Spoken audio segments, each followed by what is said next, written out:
Hi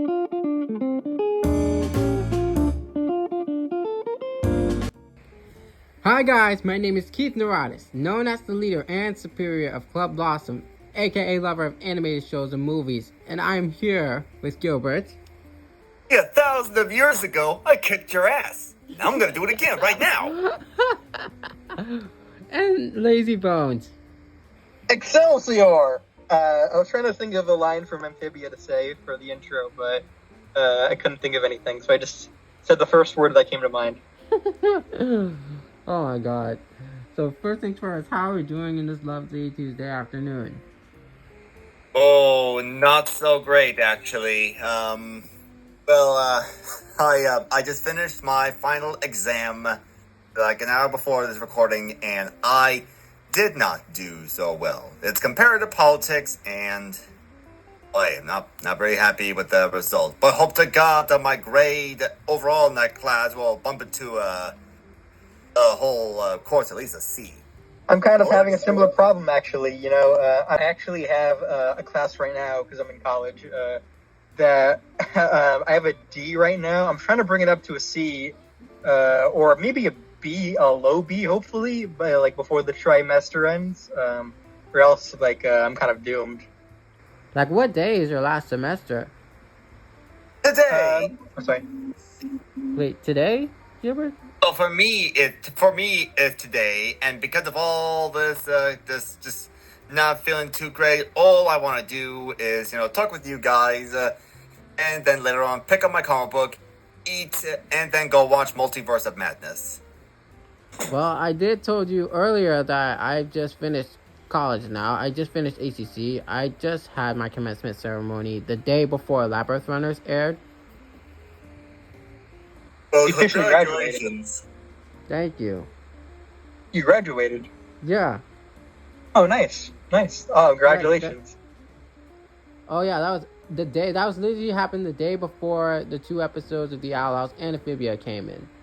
We already did Labyrinth Runners, so I honestly thought I wanted to do the podcast all in on Mother's Day, but thankfully I just have to do it on Tuesday. I never thought of just bringing it back the podcast on Tuesday, so we should get to all in, I guess.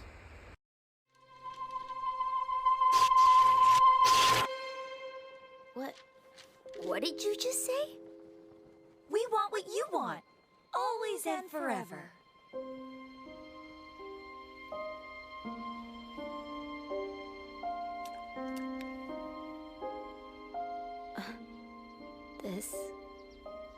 This isn't real, is it?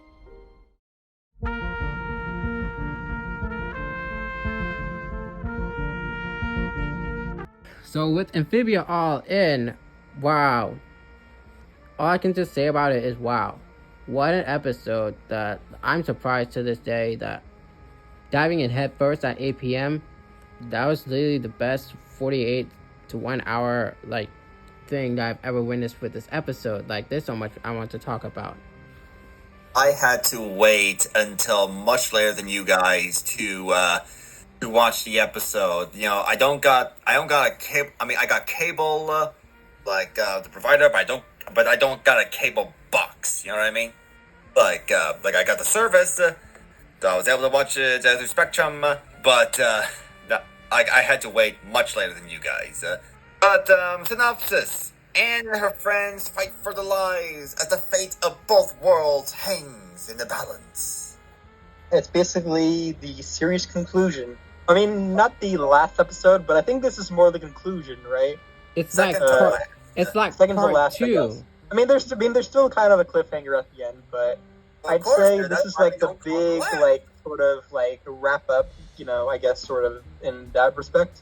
It's sort of the big movie conclusion, and the next. So this is the full course meal, and then the next episode to come is the dessert. Oh my gosh, yeah. The way I see it, it's Is that a good analogy? Well, honestly, the way I see it, it's most likely part 1 with the 3 armies / the beginning at the end. Part 2 was all in, and part 3 is the next week's episode, which is this Saturday, which is the hardest thing. I just find these 3 episodes being a big ending. I'm gonna try my best to summarize the plot without getting full into the details because ain't nobody got time for that. Yeah, it's only a 48-minute You long referenced the meme episode. from 2014. Yes, I'm old. I'm an old geezer who just loves quoting crap from years ago. Well, we start out with a flashback of Anna and her friends the day before her birthday, and turns out Anna's not really sure who she wanted to be as a person.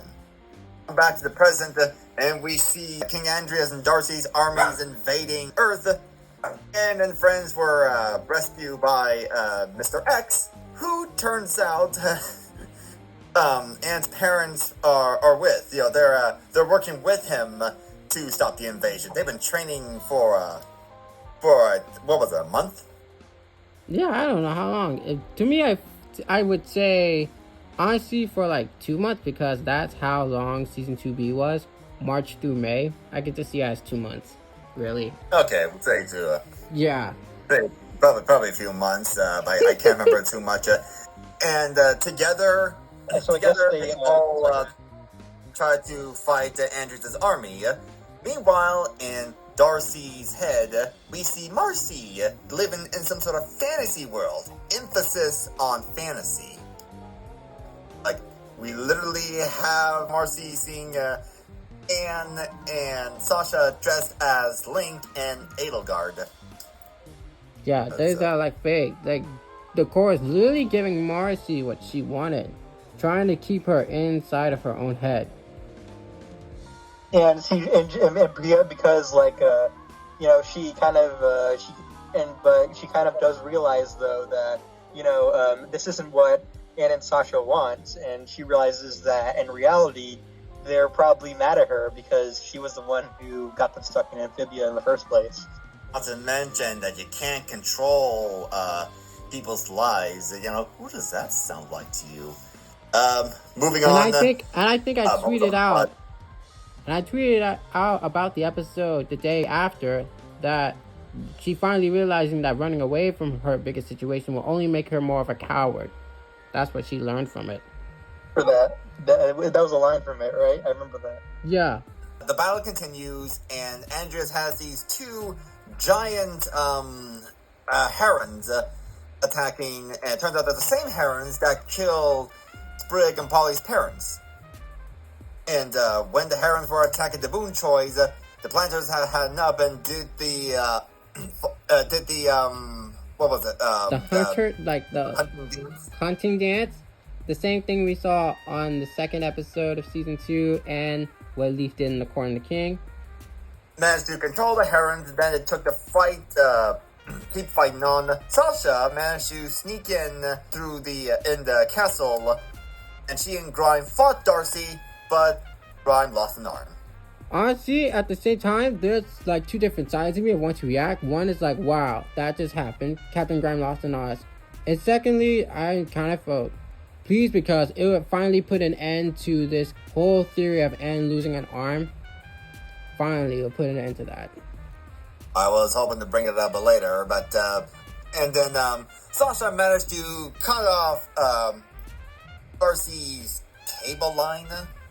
The cord that finally would put an end to Darcy forever. Cord. I did not even think that would be the only thing that would just defeat Darcy.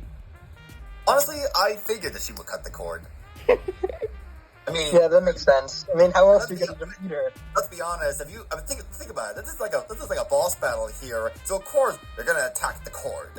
I'm looking at her. I'm looking at Darcy. It's like, wow, they still got the cord on them. That can't be good. Wow. And let's just talk about that animation. The transition between Anne's fight with Andreas and Sasha's fight with Darcy. It's like magnificent. That's right. That was really cool. Actually, I especially loved the fight between Sasha and Darcy. Was amazing. Actually, there were some shots I saw like on Twitter, and like they were really cool. Go ahead, sorry. And the fact that they literally did it during the pandemic is amazing. Andreas. That's where we see Andreas with his big robot suit go on fight, challenges Anne, and then Anne accepts, and then she, becomes her Super Saiyan self fights him, and when she was about to lose, the family managed to convince Mr. X to put on a K-pop song to motivate her. Sprig then realized Sprig still has the letter. Mr. X looks at the letter. Turns out it has some sort of special ink written by Leaf a long time ago. Sprig managed to give Andreas the letter, or reads the letter to him about Leaf or her, in her last moment, hoping to get through to Andreas. It went through to him, and he accepted his fate when Anne punches through him. And I literally mean through him.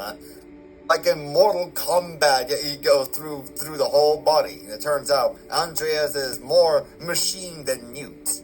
Wow, that really shocked me the most. Like, the fact that Anne literally just had that Lobo and seeing the aftermath, that would really shock me the most. It really had me questioning what this guy's been made out of. Like, there's no way he would have lived that long. From, like, I just thought really he was. I thought he was some kind of. I thought it was some sort of like, special Newt giant things, because I thought they would like live longer. And the girls are reunited. Marcy, comes to the girls forgives her, and then they take the castle home, all the army with it, and it turns out things aren't over yet because the moon is crashing down.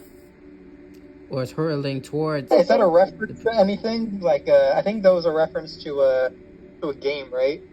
The Legend of Zelda Majora's Mask. Oh, wow. I thought so, yeah, because I've seen that in like YouTube poops before. Really? And that turns out it just like crawled away like the Beldam's hand from Coraline. I thought some of the the callbacks to like certain events that weren't really like established until that episode, like the whole like cranes that were that were the ones who killed Polly and Sprig's parents. Like, I think it would have been a bit more emotional if they like established that before then. I don't remember them doing that. Did they ever say that? I do remember. I think I remember Hop Pop mentioning that they were killed by herons. Yeah, and he told. I do remember he talked about that. And yeah, Sprig, he told Anne about Sprig, it. As we've seen, so he was very emotional. Like he said that he can't remember her. Like he can't remember his mom. That's the sad part. Yeah. Remember when they were trying to hypnotize him or whatever to get them to help attack Andreas' ship, and how the herons, they did that dance or whatever. Remember that nature episode, like where they were doing that dance to to basically be able to use the other creatures that to be able to use them to go against like bigger threats or whatever, if that makes sense. Yeah. Yeah. And I did not expect them to do that to control the herons, and I didn't think the herons would, be hypnotized by that. I thought they'd be a lot stronger to resist it, but hey, I'm wrong.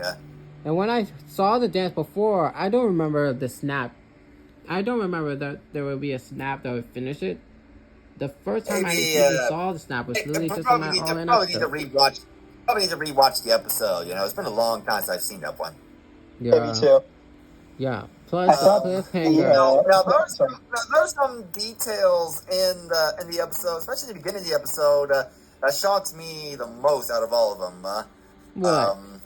Like first off, they're doing in Anne's flashback, they do a K-pop party in the hallway, which apparently it was from Blackpink, from one of their old songs. I forgot what it's called, but yeah, I honestly don't know much to K-pop because I'm not even that much into K-pop music. I got a family. I got half my family are way into K-pop, more BTS than Blackpink, but they know them. And almost I almost hear their songs all the time. Like every day, not every other day, I hear those songs all the time. Yeah, and when we saw that flashback, here we all were thinking that one specific image of the girls dancing, that would be most likely part of Marcy's like core And you state. think it was part of Marcy's Yeah, fantasy, kind of like with Mabel. yeah, but thank goodness it was not the case. You say that, but you know what?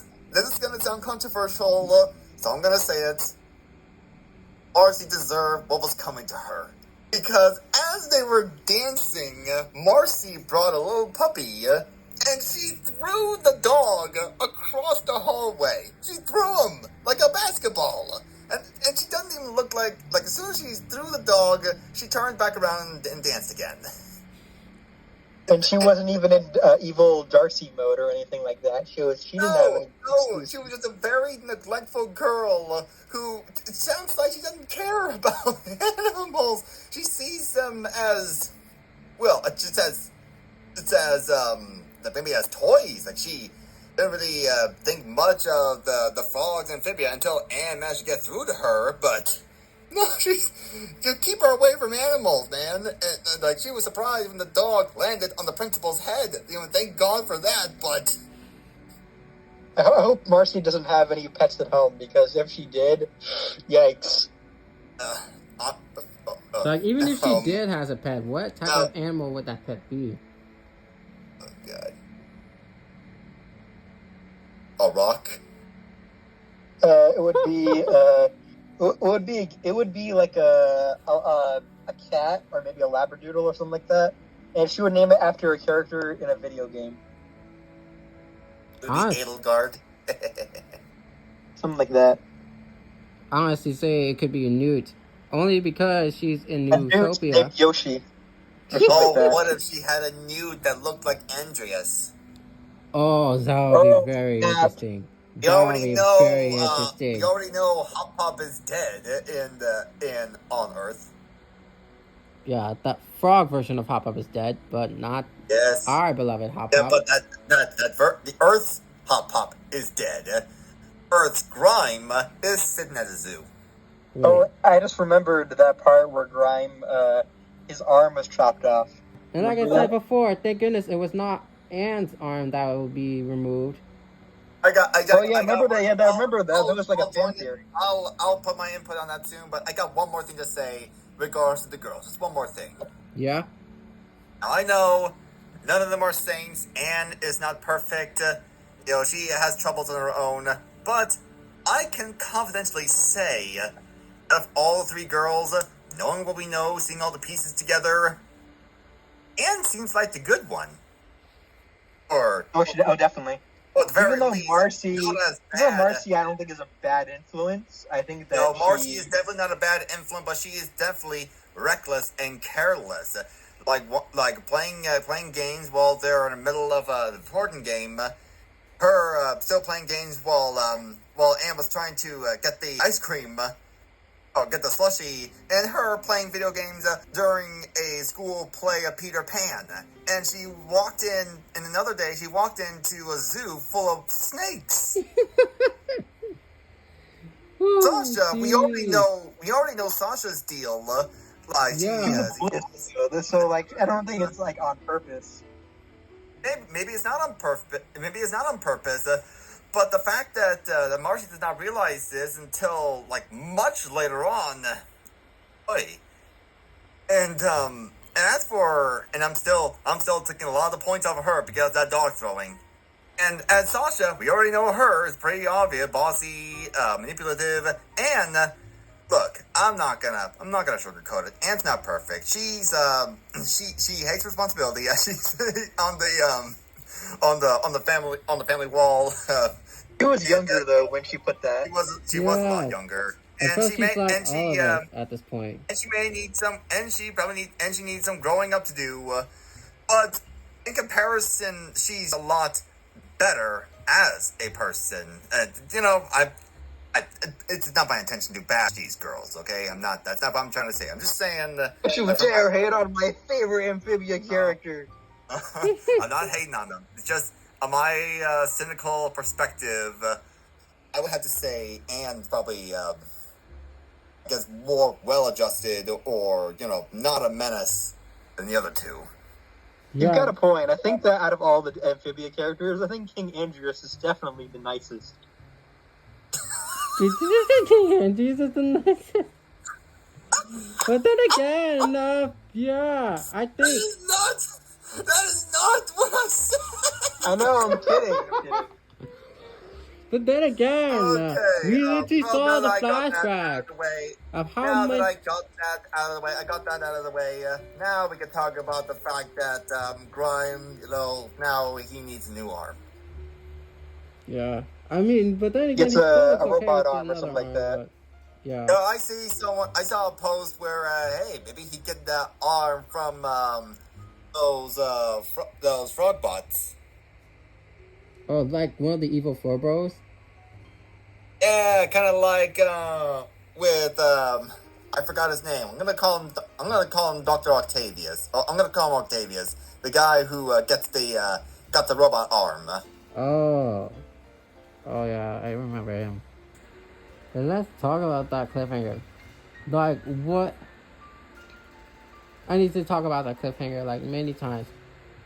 Like, that cliffhanger still to this day had me speechless. I guess when we look closer at the moon in the promo, it looked like the moon could have been like manufactured on there.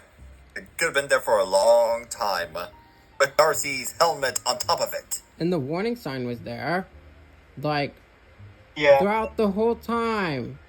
How was I that blind to realize that each of the promo posters that we see, the background was the red moon. Like, not the full red moon, but like, I think I learned, like, was it waxing crest or I don't know what's it called, but it You can kind of see it though. Yeah, you can just see that red moon in the background, and the very I first shot. gotta say, blood moons, they're never a good sign. In big city greens, blood moon, they turn animals into their farm animals into monsters. And I remember there was another. Sorry. Oh, I was about to mention Star Versus actually. Yeah, I was going to say that. And Star Versus the evil, Star and Marco, they got together because of the blood moon. And look at that. Now Muni is now forged in Echo Creek, and now everybody's suffering for it. Do you see how awful the blood moon is? It's never good. And it's not even a coincidence that the day after the finale of The Hardest Thing will be a lunar eclipse. That means the moon will be red as well. So there's no coincidence. I think I saw a blood moon a few years ago. Really? It wasn't as grandiose as you would think, but I saw it was small. But I'm not that impressed with it. I'm not a big nature guy. Yeah, but if you were to see that red moon now, would you be like, wow, imagine what it would look like if that red moon would have curled to Earth? If the moon is coming towards us, hell yeah, I'd be terrified. Yeah. Well, hopefully it won't be as dumb as Moonfall.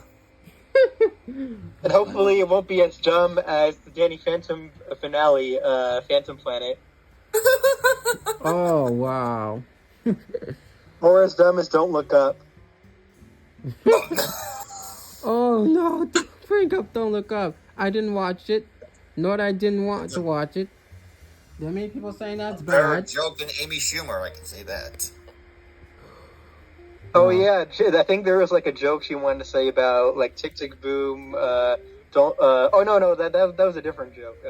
The Don't Look Up joke. She told one joke about a tragic accident, making fun of the person who got killed, and the other, I'd rather not talk about here because that is just disturbing. Well, yeah, we kind of dodged a bullet because since we got Margot Robbie as Barbie instead of her. Oh, she was gonna play. I think in Sony Pictures version, she was gonna play the main lead of the Barbie live action movie. But then like they put it in turnaround, so Warner Brothers has the rights to the Barbie movie now, and they got Margot Robbie instead. Well, all I can say that for the Oscars, this year's Oscars may not be as good, but I'm glad they actually for once made right choices for not allowing someone to make such offensive jokes. I mean, you say that now, but next year it's going to get worse. I have my guarantee. Yeah, this year's Oscars was already awful, all things considered, laughably terrible in like every way. I would say it was distasteful as well. Not just like the jokes, but also The just like animation. the terrible ceremony and how they completely neglected all the celebrities who died by putting like a dance party sequence, not a dance party sequence, but like It almost sounds like a dance but they put some party sequence upbeat to me. music while they're And doing the memorial sequence. didn't they cut some parts out of the Oscar to They save did. time? And it turns out it lasted lasted a bit longer. It lasted longer than last year's, which had all the categories. Oh, that's just idiotic. Because they needed more time for awful political jokes and awful unfunny humor. And butchering great song. Yeah. Like there was also that's right. We don't talk about Bruno. Like their rendition of it was terrible.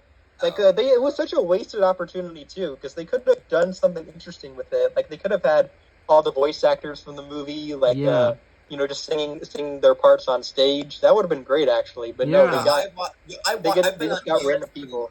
I've been on YouTube and I've heard much better covers on that than whatever the hell they tried to spew out. Yeah. And it could have been actually like a fun way to get more people to watch it, because that's what it seemed like. It seemed like a marketing thing to get more people to watch the Oscars halftime show. But no, it was just like the most garbage thing they could have made. I accidentally went off of the tangent with the Oscar. Oh yeah, me too. I'm sorry. Yeah, sorry. Just so is enough about the Oscars. That's my fault there. I brought it up. It's okay. What else is there to discuss? How it exceeded everyone's character has, huh? Like you said something about a special character? Yes, special character has finally returned in the show. Everybody's favorite Maggie. Oh. Oh yeah, you're talking about the red-haired girl, right? The red-haired girl. With the one that was trying to steal her Thai treat at the season 1 finale. Oh yeah, I see. That all comes full circle, I suppose. This is very funny, honestly. Like I almost didn't expect Maggie to come back. I've seen this one I think at a Contact Amphibia or something like that on Twitter, and they always put like Maggie in various scenarios in their pictures, and I thought that's kind of funny. Like, hey, what if Maggie was in that episode? See how that turns out. Wow. But hey, we don't got to wonder anymore. She was back in LA this whole time, just living her life. Probably didn't think much about Anne because she was very surprised to see her on TV. Yeah. Even giving her the thumbs up when she defeated Andreas. Yeah. So yeah, we should talk about. But hey, maybe she'll she'll finally stop picking on Anne and maybe buy her lunch or something. Of course. I didn't think she would actually come back, but here you are. Oh yeah, speaking of franchise, I just realized now what triggered me about... We got an In and Out here. Not bad, actually. No, do you know what triggered me most about that All In? Described in one word. Crypto. How? Never thought in a million years that one of my favorite cartoons would even dare mention crypto. Well, how the media is always trying to catch on the latest hype.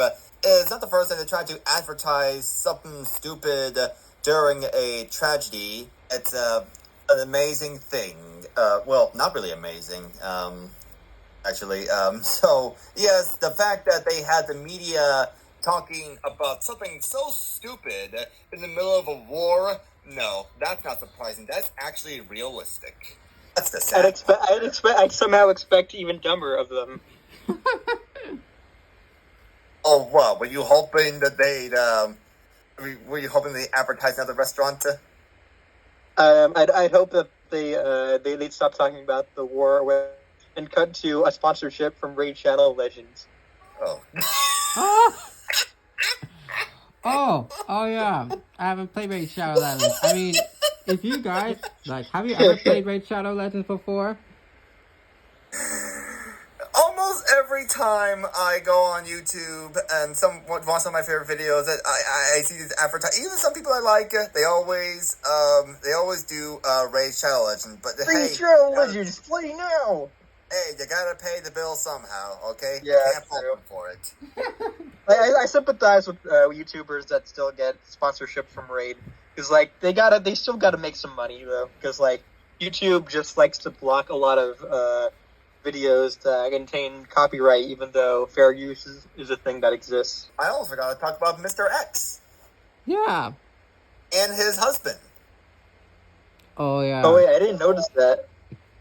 Wait, did you actually confirm it husband-wise? Did you actually confirm it in that episode? Because I keep missing. Yep, he was talking. He was looking for his. He was clicking on his phone. It had some buttons there. I think it said his mother and hubby.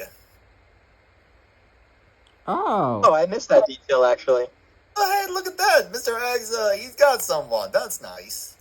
this always might confirm that Mr. X might have a boyfriend. Oh, he's not a boyfriend. He's his husband. So with that, all in, I can say it really lived up with everyone's expectations. Like the hype for All In was there the day before, but after watching All In, it exceeded everyone's expectations. It exceeded my expectations. Oh, most definitely. We were talking about the funny moments, cool moments, but we also neglected to talk about the animation of the fight, especially with Darcy's control and Anne versus Andreas. It was just spectacular, and I applaud everyone who worked on that scene. And especially that they were in a pandemic too. Like while during this pandemic, they literally like worked their butt off to make every single detail the way they wanted it, the way they picture it. And they actually did it. It was visually stunning, the fight, especially how Anne finishes off as tearing through Andreas. It was it's hard for me to put into words that others have already said, you know? Yeah, like each of the best scenes, even like from the best or like crazy scenes, it really had me speechless. I bet it had everyone speechless. Like there's Andreas against Anne and Darcy against Sasha and Grimes. It's just the choreography in the fight was amazing. But I'm gonna be honest, when I saw Darcy with the scythe, I thought, have you guys ever seen Star Wars Revenge of the Sith? Oh yeah. You're thinking of that that fight in it with the orange background, or well, which part are you talking about? Which aspect are you thinking? Right when Palpatine was gonna fight the Jedi, and he was like, "It's treason," and he jumps at him with his horrific scream. It just starts slicing through the Jedi. I honestly wish that she could pull the Sith scream. And even before the Hollis thing, I would still love All In. I would still think All In was literally the best episode, even before the Hollis thing would go. You know. Another crazy thing. I still prefer True Colors, but this was a great episode too. I want to say this is most likely coincidence, but Andreas' mecha suit of the Dilophosaurus. Tell me that the head doesn't remind you of anything else in the Owl House. Oh yeah, I got that. Of course, the exact same that time. one creature. I think Matt really responded to this, and that this was a coincidence, and it wasn't meant to be homage or reference or anything like that. Oh, that may shatter my dream, but hey, that's what headcanons are for. I'm gonna say that the Titans used to live in Amphibia at some point or another, and I'm sticking to it. Me too. Because Matt really said that Amphibia and the Owl House take place in the same universe. Yes, Matt, he's a great guy, and I respect all the things he and his crew did in the show. But I'm gonna say the Dilophosaurus soup was inspired by the Titans likeness. End of discussion. So what can you expect on the hardest thing? I mean, we really had like the most mesmerizing moments of All In. Now at the cliffhanger, what can you now expect on the hardest thing? Because it's safe to say the hardest thing about it is for us to actually accepting the fact that the show is literally at its final episode. Like, Yeah, it literally says on the synopsis, Anne's journey comes to an end. I have a couple of thoughts or predictions what's going to happen in the episode. One, some fans will try to do the Powerpuff Girl themes in there. Dun, dun, dun, dun, dun, dun, dun, dun, dun, dun, dun. And two, I can imagine that Marcy will indeed move away, but that's just a prediction. my only prediction is pain. I can only just have my I think tissue that papers ready. I was gonna say, I think that the one prediction I think is that because I don't like to go in with predictions that much. But one thing I think I know is probably gonna happen for sure is that the report that was set up in the last episode, All In, like the one that she was given by the principal. I think she's going to write something at the very end that's going to tie in with like that's going to wrap the bow on the whole like show and everything like that. And Anne's going to write an essay about what she's learned from her journey to Amphibia and coming back home and fighting Andreas and reuniting with her friends. I think that's going to be big send off. I think in terms of like the last few minutes. I mean, maybe, but I'm also gonna guess government cover up. Yeah, just like the government cover-up happened with Kit Comics, so it wouldn't be surprising if they'd done it again with Amphibia. And with the letter, if that was... I mean, you could say there are witnesses and all that, and you know what? There are also witnesses in Avengers, but they don't talk about much of the invasions much, do they? Nah. They just mention they talk about one big bad alien for a few years.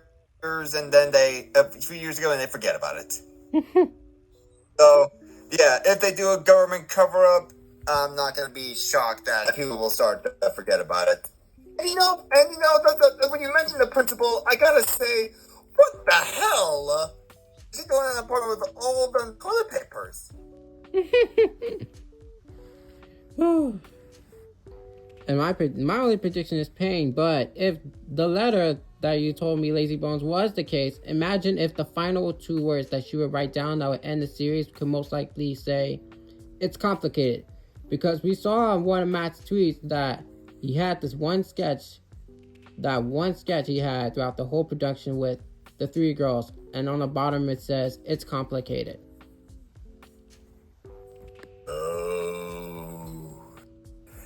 Yeah. This will certainly be a heartbreaking moment for all. And kind of like with Gravity Falls, it's very hard to believe that it is the end. But like Gravity Falls, it is ending as Matt intends. I'm confident it will. Yeah. I believe in Matt and his team. A couple of things that I'd like to point out before I'm officially done here. Yeah. One, it turns out the principal was voiced by Kimberly Brooks, who also voiced Kara in the Owl House. And two, Pepper Ann lives in Los Angeles. Confirmed. Well, with that said, thank you guys all for being in another LASM podcast, as we know that this Saturday is going to have us in tears. So all I can ask of you now is just have your tissue paper ready, because it will be an emotional day or emotional night, the way you just want to call it. This will be one emotional night. Is it going to air on Saturday night? Yeah, just like All In, the hardest thing will also air on Saturday night. So make sure to drop a like and subscribe. Click on the notification so that way you won't miss out on any more of our animation content. And with that said, I bid you peace. Bye. Say bye, everyone. Bye. Who did this to my freaking car? Oh, jeez Louise. The last 2 words I'm going to say are, it's complicated.